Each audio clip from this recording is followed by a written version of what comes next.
నమస్తే, welcome to human rights news. నేను తరంగిణి. ముందుగా బులెటిన్లో హెడ్లైన్స్ చూద్దాం. పిఠాపురంలో రేషన్ షాపును ప్రారంభించిన మంత్రి నాదెండ్ల. లబ్ధిదారులకు సరుకులు పంపిణీ చేసిన మనోహర్.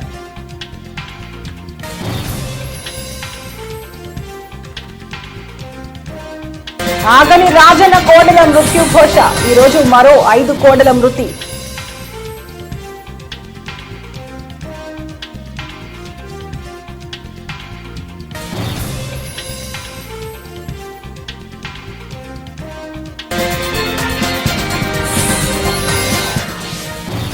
తెలంగాణ కబడ్డీ అసోసియేషన్లో నిధులు గోల్మాల్.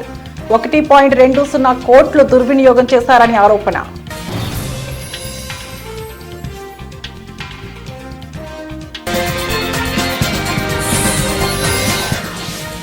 పాక్ గూఢచారికి కేరళ ప్రభుత్వ ఆతిథ్యమా. యూట్యూబర్ జ్యోతి మల్హోత్రా పర్యటనపై రాజకీయ దుమారం.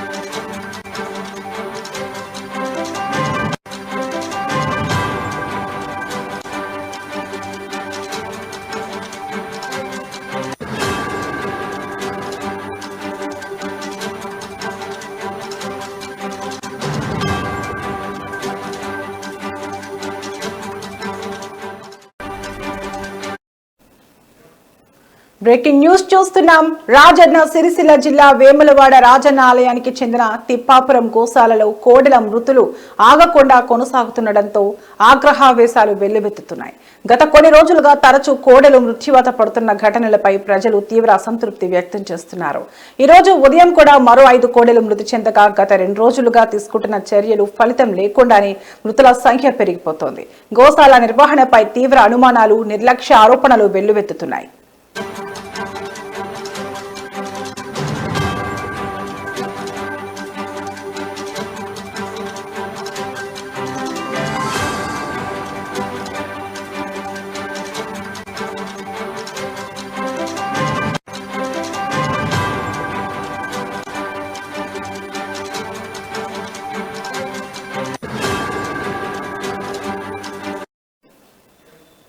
మరణించిన కోడెల శవాలను మూలవాగులో పాతిపెట్టేందుకు తీసుకువస్తున్న ట్రాక్టర్ను గ్రామానికి చెందిన గీత కార్మికులు, రైతులు అడ్డుకున్నారు. ఎల్లమ్మ గుడి సమీపంలో శవాలను పాతిపెట్టడమే కాదు, దానివల్ల వచ్చే దుర్వాసన భరించలేకపోతున్నామంటూ వారు వాపోయారు.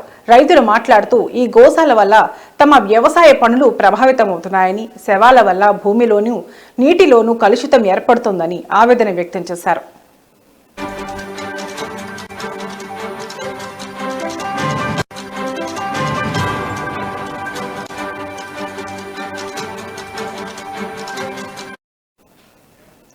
గోశాలలో కోడెల మరణాలపై ఇప్పటికే జిల్లా కలెక్టర్తో పాటు దేవాదాయ శాఖ అధికారులు ప్రత్యేకంగా సూచనలు చేశారు.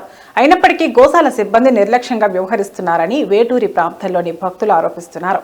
ఈ నేపథ్యంలో విహెచ్పి స్పందిస్తూ నేటి నుంచి గోశాలలో కోడెల పంపిణీ ప్రక్రియ నిర్వధికంగా కొనసాగించాలి అని డిమాండ్ చేసింది. మృత కోడెల విషయాల్లో పారదర్శకత, సమర్థవంతమైన చర్యలు తీసుకోవాలని, లేకపోతే తీవ్ర ఉద్యమాలు చేస్తామని హెచ్చరించింది. ఈ పరిణామాల నేపథ్యంలో గోశాల నిర్వహణపై అధికారుల తక్షణ జోక్యం అవసరం ఉందని పలువురు ప్రజా ప్రతినిధులు కోరుతున్నారు.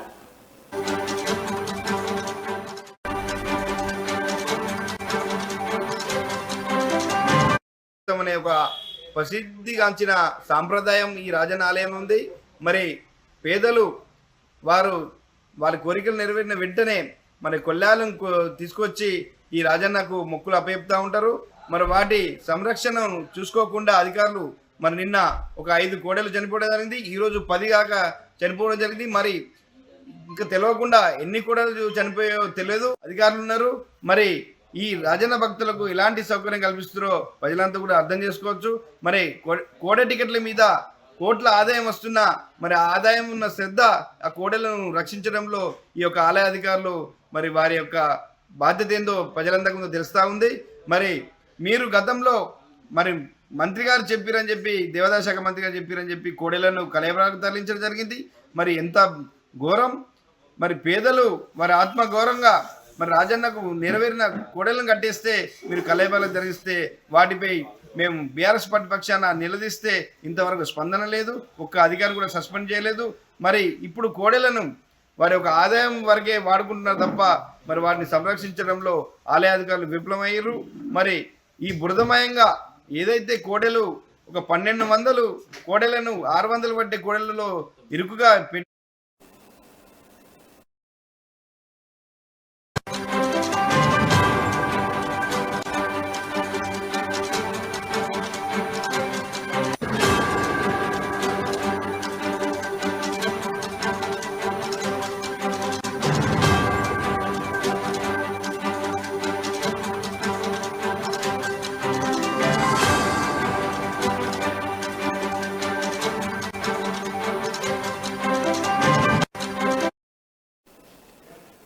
Breaking news. ప్రభుత్వం చెప్పిన మేరకు రాష్ట్ర వ్యాప్తంగా ఉన్న మొత్తం 29,796 రేషన్ దుకాణాల్లో సరుకుల పంపిణీ అట్టహాసంగా ప్రారంభమైంది. ఈ మేరకు పిఠాపురంలోని నూకాలమ్మ వీధిలోని గాంధీ బొమ్మ సెంటర్ వద్ద రేషన్ షాప్ ను పౌర సరఫరాలు, ఆహారం, వినియోగదారుల వ్యవహారాల మంత్రి నాదెండ్ల మనోహర్ ప్రారంభించారు.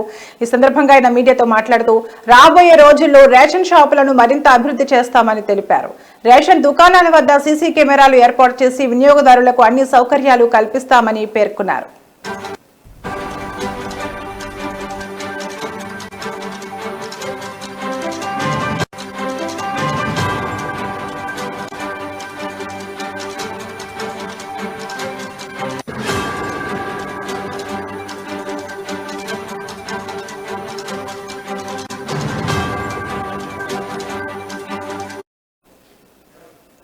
ఇప్పటికే అన్ని షాపుల వద్ద ఓ క్యూఆర్ కోడ్ కూడా ఏర్పాటు చేశామని, వినియోగదారులు ఏదైనా ఫిర్యాదులు ఉంటే నేరుగా క్యూఆర్ కోడ్ ను స్కాన్ చేసి తమ సమస్యలను అధికారుల దృష్టికి తీసుకురావచ్చని తెలిపారు.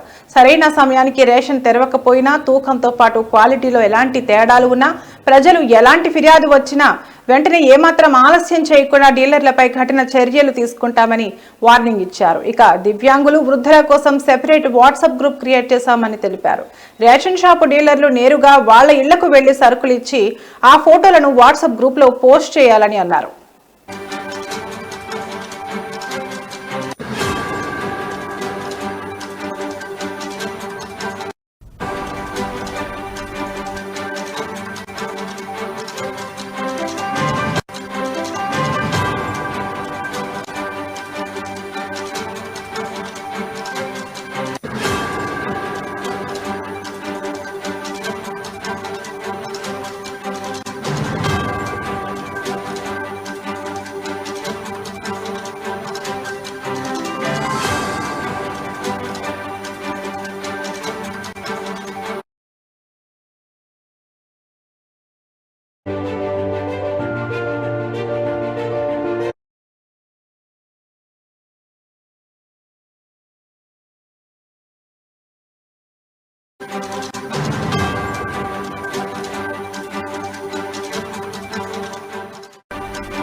బ్రేకింగ్ న్యూస్ చూస్తున్నాం. తెలంగాణ రాష్ట్ర కబడ్డీ అసోసియేషన్ ను తీవ్ర ఆరోపణలు కకావికలాన్ని సృష్టిస్తున్నాయి.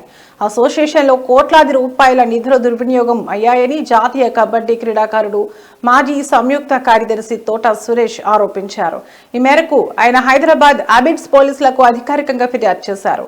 తోట సురేష్ చేసిన ఫిర్యాదులో రాష్ట్ర కబడ్డీ అసోసియేషన్ కార్యదర్శి కె జగదీష్ యాదవ్, కోశాధికారి కెబి శ్రీరాములపై అనేక తీవ్రమైన ఆరోపణలున్నాయి. గత 40 ఏళ్లుగా వారు పదవుల్లో కొనసాగుతూ సంఘ నిధులను పక్కదారి పట్టిస్తున్నారని ఆరోపించారు. అంతర్జిల్లా కబడ్డీ టోర్నమెంట్ల కోసం ప్రభుత్వం విడుదల చేసిన నిధులను జిల్లా సంఘాలకు పంపకుండా వారు స్వాహా చేశారని సురేష్ పేర్కొన్నారు.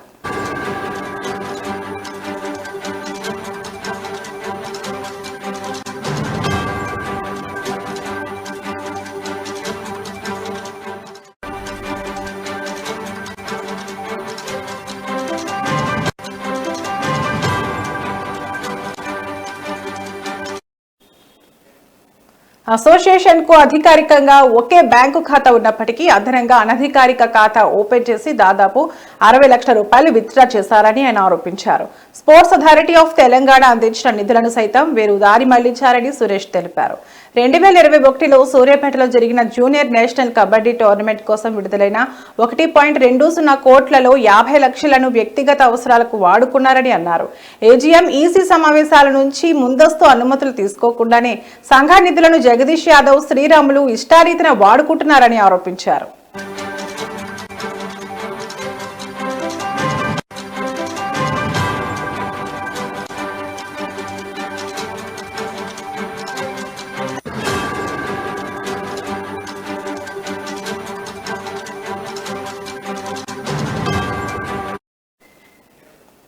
తెలంగాణ ప్రీమియర్ కబడ్డీ లీగ్ కోసం చింతల స్పోర్ట్స్ సంస్థ ఇచ్చిన 20 లక్షల రూపాయల నిధులు కూడా జిల్లా సంఘాలకు ఇవ్వకుండా దుర్వినియోగం చేశారని సురేష్ వివరించారు.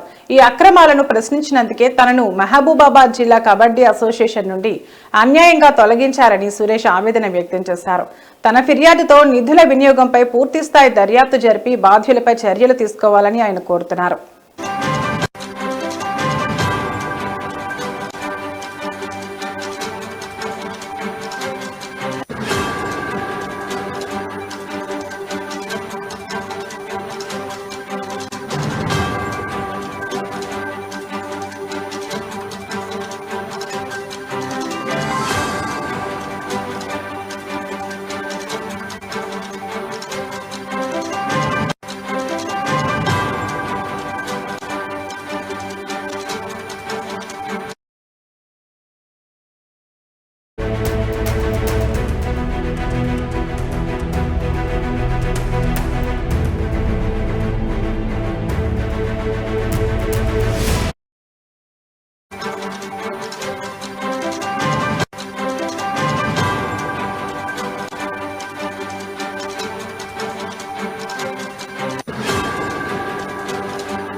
Breaking news. ఆంధ్రప్రదేశ్ లో రేషన్ దుకాణాల ద్వారా రేషన్ సరుకుల పంపిణీకి శ్రీకారం చుట్టింది కూటమి ప్రభుత్వం.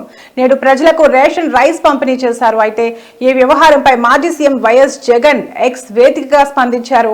డోర్ డెలివరీ విధానాన్ని తొలగించడంపై మండిపడ్డారు. జగన్ మాట్లాడుతూ, చంద్రబాబు, మీకు ప్రజల ఇంటికి అందుతున్న సేవలపై మీకు ఎందుకు కక్ష? మళ్లీ పేదలకు రేషన్ కష్టాలు ఎందుకు తెస్తున్నారు? ప్రభుత్వం అంటే మంచి మనసుతో ఆలోచించి ప్రజల అవస్థలను తీర్చాలి. ప్రజలను కష్టపెట్టడం సబబేనా అని ప్రశ్నించారు.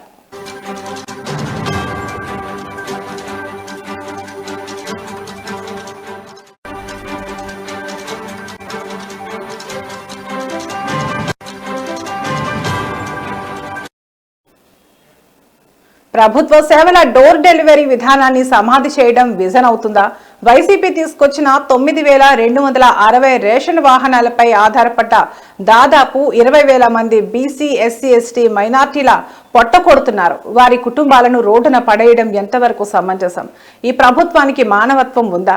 పారదర్శకంగా ఇంటి వద్దకే వచ్చి సేవలు అందిస్తూ వరదలు, విపత్తు సమయాల్లో బాధితులకు మరింతగా సేవలందించిన ఈ వాహనాలను తొలగించడం సరైనదేనా? ఈ సేవలు అందించిన వారిని ఉద్దేశిస్తూ వారు స్మగ్లర్లుగాను, మాఫియా ముఠా సభ్యులుగాను చిత్రీకరించేలా నిన్న మీరు చేసిన వ్యాఖ్యలు ఏమాత్రం సబబుగా లేవని అన్నారు.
Breaking news. పాకిస్తాన్ నిఘా సంస్థలకు దేశ రహస్యాలు చేరవేస్తున్నారన్న ఆరోపణలతో అరెస్టైన యూట్యూబర్ జ్యోతి మల్హోత్రా ఉదంతం కేరళ రాజకీయాల్లో ప్రకంపనలు సృష్టిస్తోంది. ఆమె కేరళ పర్యటనకు రాష్ట్ర పర్యాటక శాఖ నిధులు సమకూర్చిందని, ఈ వ్యవహారంలో ముఖ్యమంత్రి పినరై విజయన్ అల్లుడు పర్యాటక శాఖ మంత్రి పిఏ మహమ్మద్ రియాజ్ ప్రమేయం ఉందని కేరళ బీజేపీ మాజీ అధ్యక్షుడు కె సురేంద్రన్ ఆరోపించారు.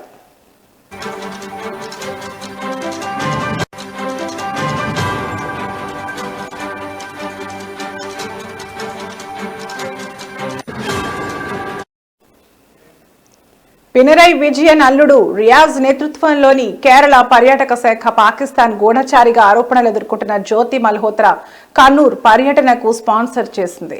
ఆమె కేరళలో ఎవరిని కలిసింది, ఏ ప్రాంతాలకు వెళ్లింది, అసలు ఆమె పర్యటన వెనుక ఉన్న ఉద్దేశం ఏమిటి, పాకిస్తాన్తో సంబంధాలున్న వ్యక్తికి కేరళ ప్రభుత్వం ఎందుకు రెడ్ కార్పెట్ పరిచింది అంటూ సురేంద్రన్ తన ఎక్స్ ఖాతాలో ప్రశ్నల వర్షం కురిపించారు.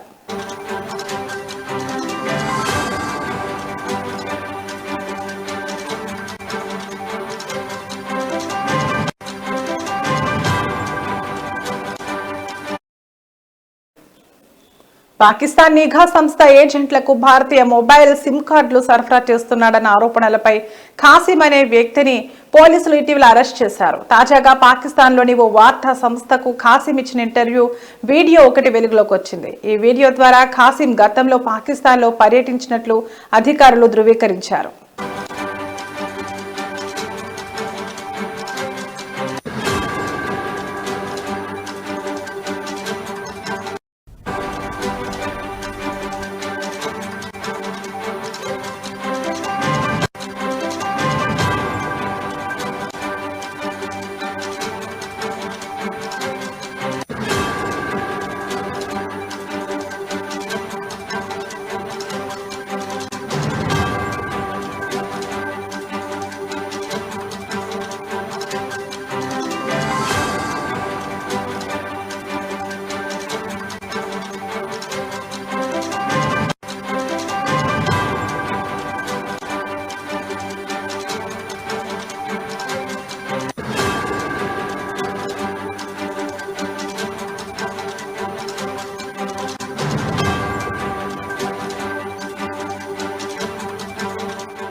ఇవి ఇప్పటివరకు నా బులెటిన్ అప్డేట్స్. మరో బులెటిన్లో మళ్ళీ కలుద్దాం. నమస్తే.